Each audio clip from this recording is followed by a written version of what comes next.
मैंने 25 साल पहले योगा शुरू किया था। योगा में जिस्म और ज़हन दोनों पर तवज्जो देने का फलसफा शामिल है। पहली बार जब मैं योगा कर रहा था तो मुझे खुद पर इस फलसफे का ज़हनी और जिस्मानी तौर पर मज़बूत असर महसूस हुआ।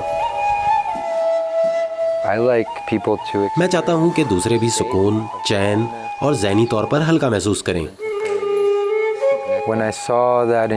जब मैंने यूरोप में लोगों को ज़रूरी कारोबार बंद करते हुए देखा तो सोच लिया कि मुझे भी अपना स्टूडियो बंद कर देना चाहिए।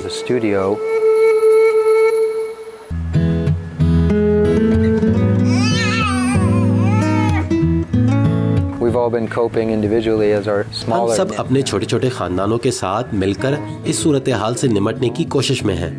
ज़्यादातर तो हम सब घर में ही रह रहे हैं, तन्हाई का शिकार हैं, दोस्तों से ऑनलाइन मिलते हैं।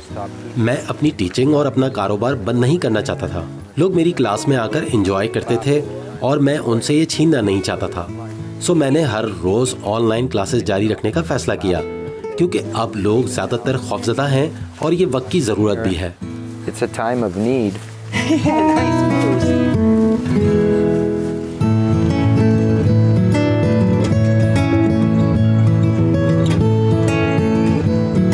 Now my studio is virtual. Welcome everyone. There's new people doing online. बहुत से नए लोग मेरी क्लासेस में आ रहे हैं और देखना चाहते हैं कि ऑनलाइन क्लास के लिए पैसे देना फायदेमंद होगा या नहीं। For a class. Exhale, forward fold. Make sure the head drops. Teaching virtually. Online class को कुछ सिखाना अपने सामने बैठे स्टूडेंट्स को तालीम देने से बिल्कुल मुख्तलिफ है। Slow your mind. I'm engaged, so मैं तुलबा से जुड़ा हुआ हूँ और मैं उन्हें देख रहा हूँ। जितने भी लोग हों, मैं हर फर्द पर तवज्जो देने की कोशिश करता हूँ, चाहे कभी कभी कंप्यूटर के पास जाकर किसी एक छोटे से डब्बे में ही क्यों ना बात करनी पड़े। और जब मैं देखता हूँ कि इस छोटी सी स्क्रीन पर कोई थकान का शिकार है तो उनकी हौसला अफजाई भी करता हूँ। re-engage. All the way behind the back leg, Christopher, on the inhale. Yeah.